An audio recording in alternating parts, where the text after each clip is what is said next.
Well, young people today know all too well what rejection feels like. Young people today have so much freedom, freedom of expression, the freedom to pick and choose what they want to do with their lives, so on and so forth. Things have not always been like that. Things are still not the same in some parts of the world. In some cultures, there's no freedom of expression. Doing what you want to do, doing what you like to do, that doesn't exist in some cultures. And don't get me wrong, freedom of expression is a good thing, but it can also be bad. Young people today are jumping from one relationship to another, sometimes even dating multiple people at the same time. The values, the ethics, not there. Doesn't seem to bother them. The rise in social media culture is not helping either. Kids posting vulgar things online. Not sure if it's to get attention, not sure if it's to stay relevant, not sure if it's to avoid rejection. When there's no spark in a relationship, they break up and move on to another person. This is the world we live in today. My prayer and my hope is that young Christians guard their hearts and reserve intimacy for marriage. What about consequences? Sure, it takes an emotional toll on the young hearts and minds. Those who are dumped, those on the receiving end of a breakup, they're left devastated. Relationship breakups, rejections, make you feel not wanted. It's not a nice feeling. You feel lonely. You feel abandoned. Breakups happen among Christians too, hopefully for the right reasons. We still feel lonely. We still feel abandoned. Marriage breakdowns are worse. The devastation in a marriage breakdown is amplified. Rejection can also be felt in professional life. People not recognizing your work, your effort, people not appreciating your contributions, feeling neglected, feeling underappreciated. When someone you trust, someone you value, betrays you,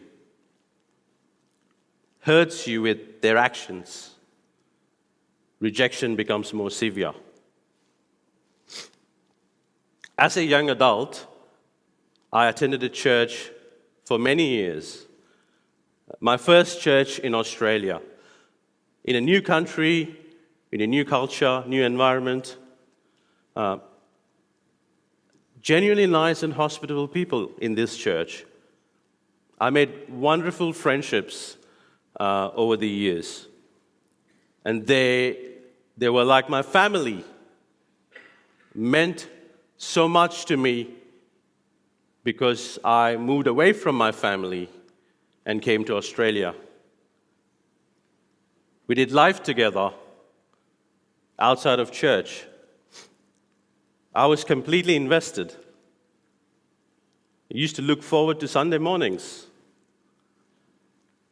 And when I started studying at Bible college, they even made me the student pastor.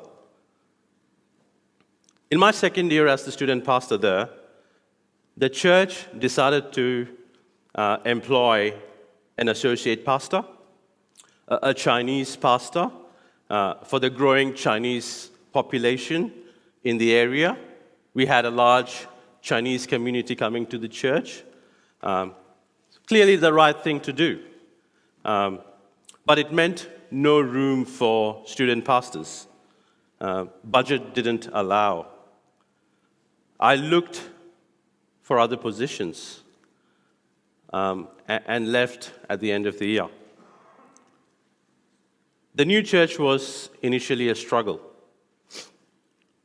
Found it hard to fit in. Things were different. The culture wasn't the same. The welcoming, the hospitality that I was so used to wasn't there anymore. It was missing.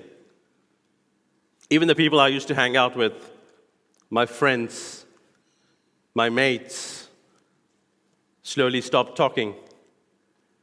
I wasn't part of their social life anymore. I felt abandoned. I felt rejected. I didn't quite understand then that in this culture, once you're out of sight, you're out of mind. Something I wasn't used to growing up in a different culture. I was still learning and getting used to this culture then. And so I had to learn it the hard way. And so I was hurt. I was sorrowful. I felt abandoned, rejected. Investing in people, investing in relationships take time. And I spent many years in that church. They were my family in Australia. Perhaps you have felt something similar or are feeling currently. Jesus went through all of that. Jesus understands how you feel. He can sympathize with you. He's been through it all. That overwhelming feeling of rejection, that loneliness, complete abandonment from everybody. He's experienced it all.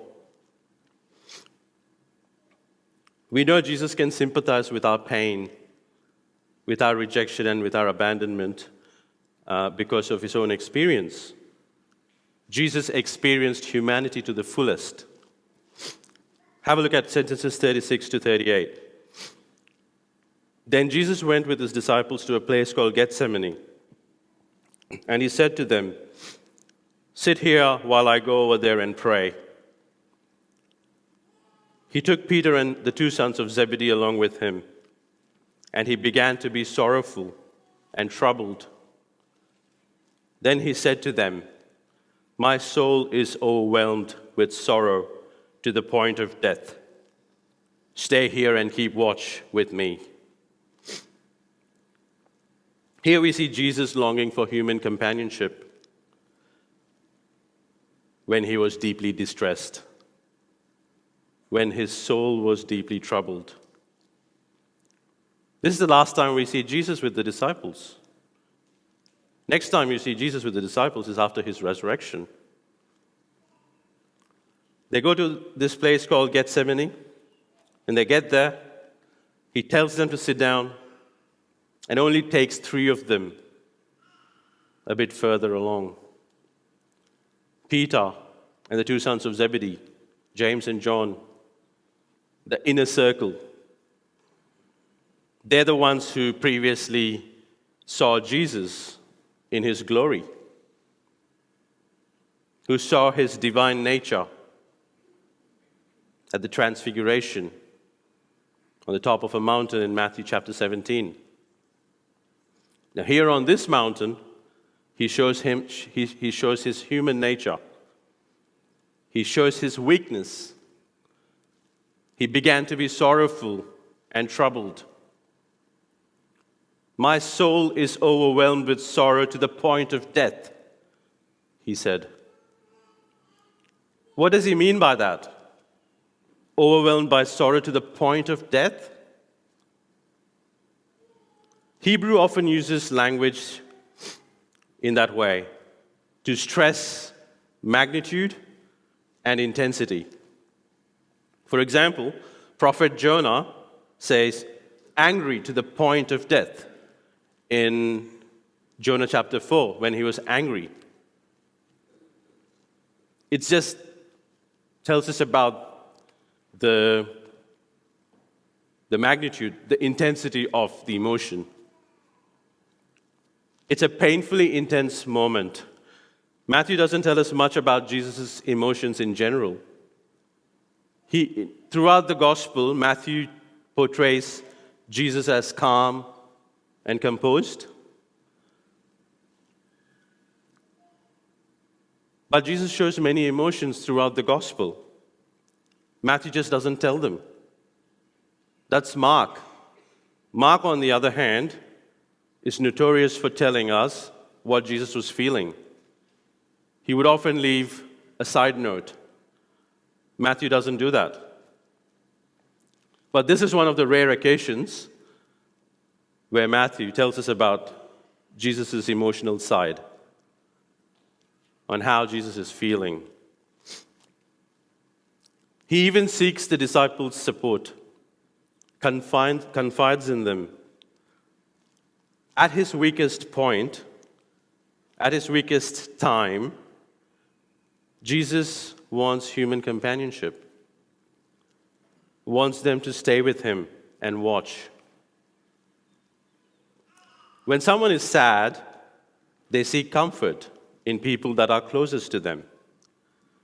When someone passes away, many loved ones gather together to console the family, to console the people who are mourning and are in sorrow.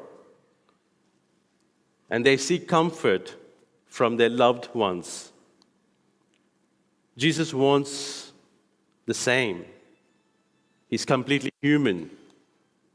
He wants his loved ones, his closest associates, to give him comfort, to morally support him, and to watch with him. Notice he prays when he's sorrowful and troubled. Something we should be doing when we are sorrowful and hurting. How often do we sin and get angry under such situations? How often do we blame God for the things that are going wrong in our lives? How often do we get hurt by people or hurt people and then not do anything about it? Our natural tendency is to retaliate when people hurt us. We want to hurt them back. When someone betrays our trust, it's not easy to forgive. How often do we turn to God in prayer like Jesus did to find comfort, closure? Jesus is showing us how we should respond when we are rejected and abandoned and hurt. What's the reason for Jesus' deep sorrow? Why was Jesus overwhelmed?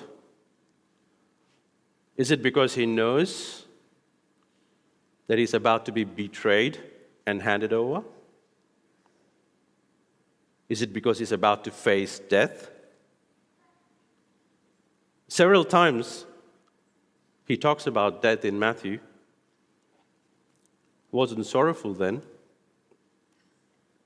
Even in this same chapter, at the Passover with his disciples, Jesus took bread, gave it to his disciples. Take, eat. This is my body. Gave the cup. Drink of it. This is my blood of the covenant, poured out for the many, for the forgiveness of sins. Surely he knows that his death is coming. Surely he knows that his main purpose in life, his main purpose to become a man, was to suffer and bear the sin of the world.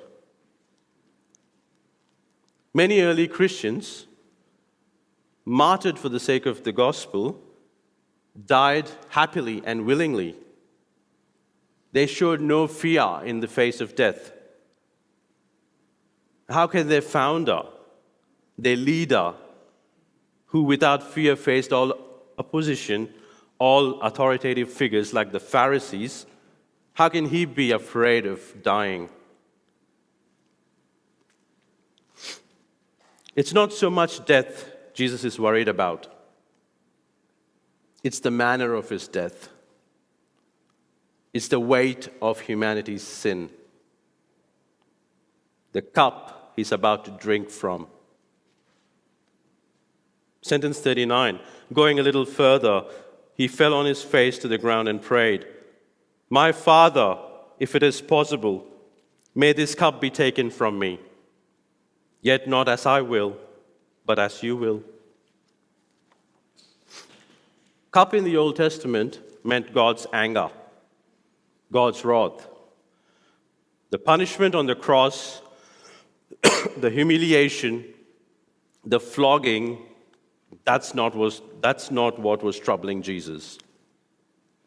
It's drinking from this cup, facing God's wrath, God's condemnation, the weight of humanity's sin that he's about to take upon himself, the separation from the Father that he's about to experience. The bond between the Father and the Son has been eternal, is eternal. There was never a time that the Father and the Son were not together. And the weight of humanity's sin throughout all times, past, present, and the future, has fallen on Jesus. And Jesus died to sin once for all. And in that process, he was separated from the Father. "This is my beloved Son, with whom I'm well pleased," said a voice from the heavens earlier in Matthew. Jesus cries out from the cross in anguish, my God, why have you forsaken me?" When I went to Myanmar earlier this year, I was away from my children for 10 days. It was the first time I was away from them for such a long period, since they were born.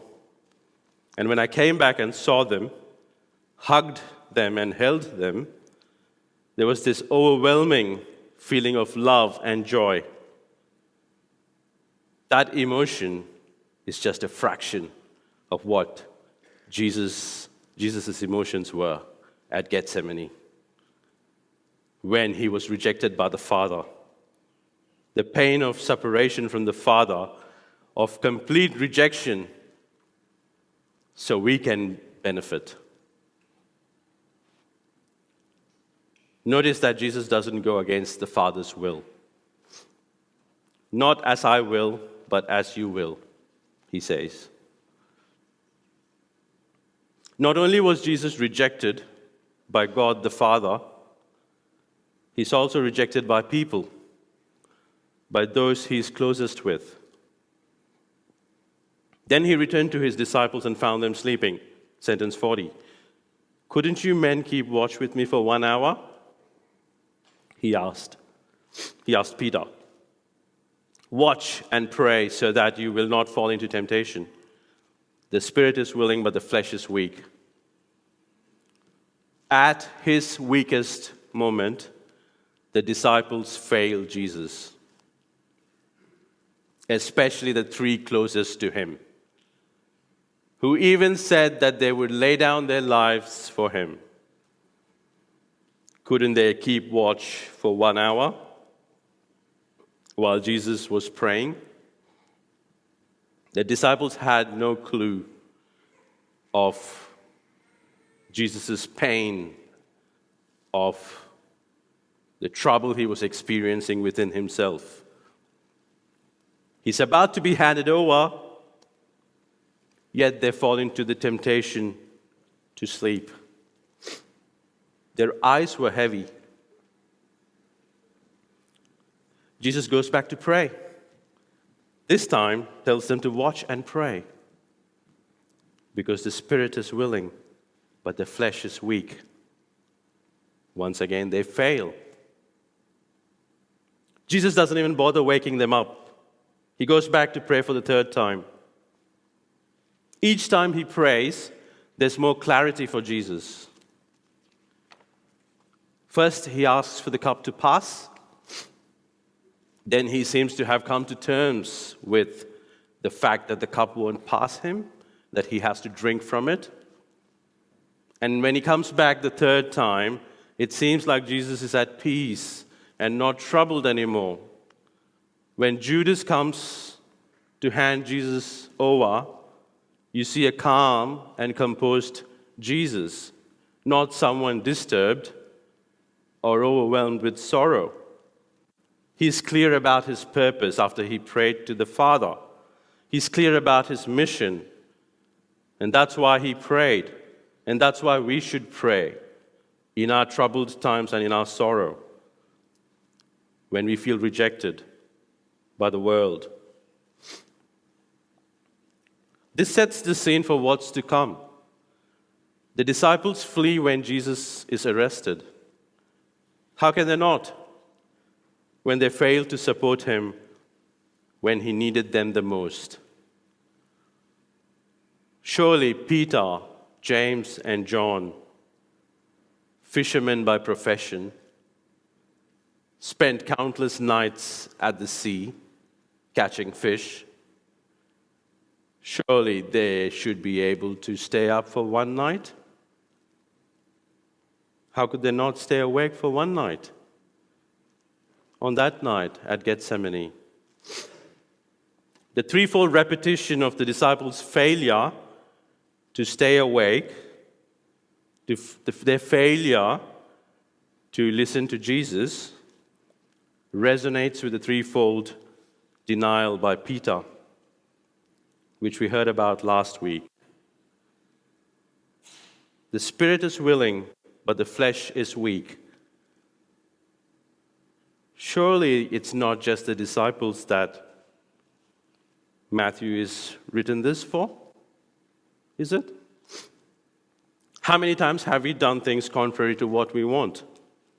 How many times have we given into temptation? How many times have we taken Jesus for granted? How many times have we taken the price he paid for us for granted? We are not much different from Peter, from James and John, are we? Do we keep watch? Read the Bible?